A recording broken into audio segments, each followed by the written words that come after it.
आप सोच रहे हैं कि 2025 में आप YouTube चैनल शुरू करेंगे, लेकिन आप सोच रहे हो कि वो 0 सब्सक्राइबर से शुरू होगा, छोड़ो यार क्या ही शुरू करते हैं, अब तो इस पे ग्रोथ करना इम्पॉसिबल है, तो आप बिल्कुल गलत सोच रहे हो।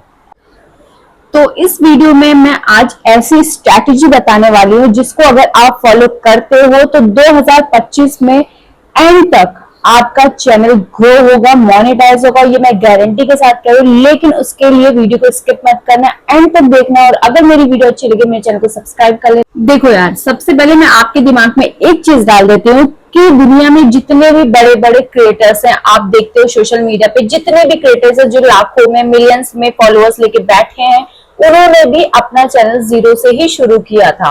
आप कोई भी काम करते हो तो आपको 0 से ही शुरू करना होता है। आप अचानक से ही मिलियन से लाखों में फॉलोअर्स लेके नहीं आ सकते। हर कोई जो भी कहीं आगे बढ़ा, आज अपनी लाइफ में कुछ कर रहा है, उसने हर किसी ने 0 से ही अपना सेटअप स्टार्ट किया था, तो जाके धीरे धीरे आज वो इतनी आगे बढ़ पाया है। अब बात करते हैं कि YouTube पर सब्सक्राइबर कितने ज्यादा जरूरी है। अब बहुत से लोगों को ऐसा लगता है कि 0 सब्सक्राइबर से आप अपना चैनल ग्रो नहीं कर सकते हो।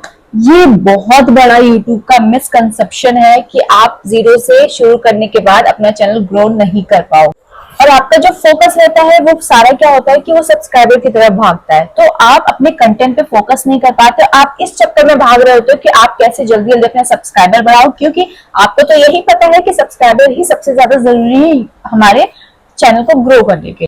लेकिन एक्चुअल में क्या होता है कि ना, हमारा जो फोकस है वो सब्सक्राइबर पे होना ही नहीं चाहिए।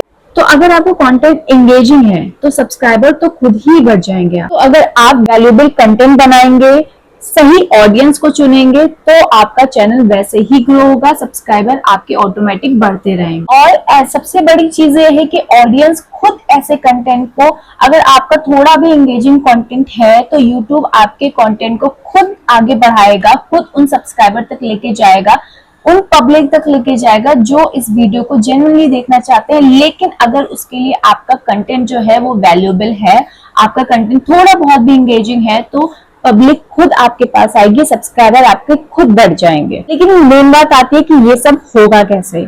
तो इस वीडियो में मैं वही स्ट्रैटेजी आपको बताने वाली हूँ कि आप क्या फॉलो करके अपने चैनल को ग्रो कर सकते हैं।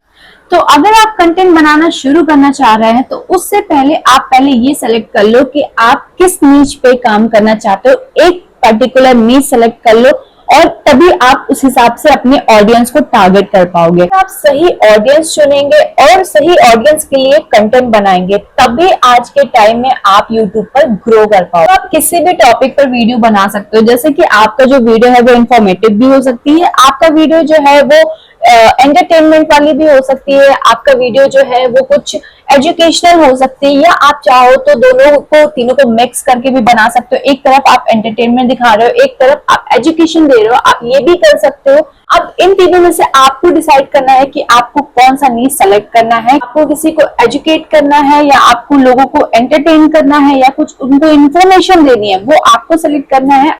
तो सबसे पहले आपको ये चीजें क्लियर करनी है कि आपको इनमें से कौन सी कैटेगरी ऐसी है जो चूज करनी है जिसमें आप आगे चल के कंटिन्यू हो पाओगे। ऐसा नहीं करना है कि आज ही आपका मन नहीं था लेकिन जबरदस्ती आपने ये नीश सेलेक्ट कर लिया और उसके बाद आप उस पर वीडियो बना रहे हो, लेकिन आप कुछ टाइम बाद उसको छोड़ देते हो। ऐसा करोगे तो आप कभी ग्रो नहीं कर पाओगे यूट्यूब पे, क्योंकि यूट्यूब पे जब तक आप रेगुलर वीडियोस पोस्ट नहीं करोगे आप नहीं आगे बढ़ सकते। इन तीनों में से आप कोई भी टॉपिक उठा लेते हो, उसमें आपको इस प्लेटफॉर्म पे कॉम्पिटिटर मिलेंगे ही। लेकिन आपका वीडियो यहाँ पे मैटर नहीं करता है कि आप कितनी भी अच्छी वीडियो बना लो, यहाँ पे वो मैटर नहीं करता है। मैटर जो करता है आपका प्रेजेंटेशन, आप कैसे उस चीज को प्रेजेंट कर रहे हो। मान लीजिए मैं आपसे यहाँ पे बात कर रही हूँ और मैं ऐसे देख के, कैमरा मेरे सामने है, मैं ऐसे बात कर रही हूँ, या मैं ऐसे बात कर रही हूँ, या मैं इधर देख के बात कर रही हूँ, या मैं इधर देख के बात कर रही हूँ, तो ये बहुत गंदा रिप्रेजेंट करेगा सामने वाले पे। मतलब ऑडियंस जो है वो आपको नहीं देखेगी, क्योंकि ऑडियंस को ये लगेगा आप खुद कॉन्फिडेंट नहीं हो अपने अंदर, तो आप हमें क्या ही बताओगे, आप हमें कैसे सिखा सकते हो जब आपके अंदर खुद कॉन्फिडेंस नहीं है, आपका कॉन्फिडेंस लेवल 0 है। तो आपको ये कॉन्फिडेंस अपने अंदर लाना पड़ेगा। अगर आप कंटेंट क्रिएशन स्टार्ट कर रहे हो तो आपके अंदर होना चाहिए ये कि आप कैमरे को देख के एग्जैक्टली उस पर बात कर सको, उस पर कुछ बोल सको। आपका फोकस इधर उधर नहीं होना चाहिए, कैमरे पे ही होना चाहिए। तो ऑडियंस को यही लगेगा कि हाँ आप खुद में कॉन्फिडेंस हो, इसलिए आप हमें वो चीज बता रहे हो, आपको वो चीज के बारे में नॉलेज है अच्छे से, तभी आप उनको बता पा रहे हो। अब क्या होता है कि बहुत से लोग सोचते हैं कि पहले एक कैमरा खरीद लेते हैं, लाइटिंग अच्छी कर लेते हैं, अच्छी माइक पे इन्वेस्ट कर लेते हैं, लेकिन आपके दिमाग में सबसे ज्यादा मिसकंसेप्शन यही चीजें हैं कि आप लाइटिंग, माइक और मतलब कैमरे पे ज्यादा फोकस करते हो, अपने कंटेंट पे उतना फोकस नहीं कर पाते हो, और इसी वजह से शायद ऑडियंस आपसे कनेक्ट नहीं कर पाती। देखो, जरूरी तो ये भी है, लेकिन पहले आपका कंटेंट जरूरी है। ये जो चीजें हैं, लाइट, माइक, फोन, ये सारी आपकी सेकेंडरी चीजें। अगर आपका कंटेंट अच्छा है और आपके फोन की क्वालिटी उतनी अच्छी नहीं है, तो भी लोग आपसे इंगेज करेंगे, तो भी पब्लिक आपकी वीडियोस को देखेगी।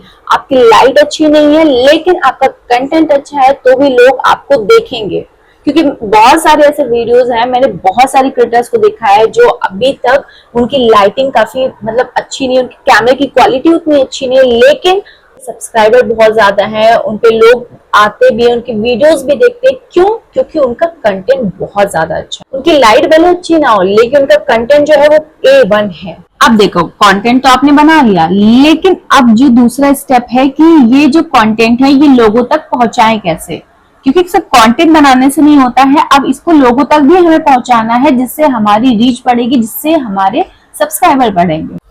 अब जो नेक्स्ट स्टेप आता है कि आपको अपने वीडियोस को शेयर करना है, लेकिन वो भी शेयर आप सही ऑडियंस तक ही करें। अगर आप गलत ऑडियंस तक आप शेयर कर रहे हो, तो उससे आपका जो वॉच टाइम है वो कम हो जाएगा।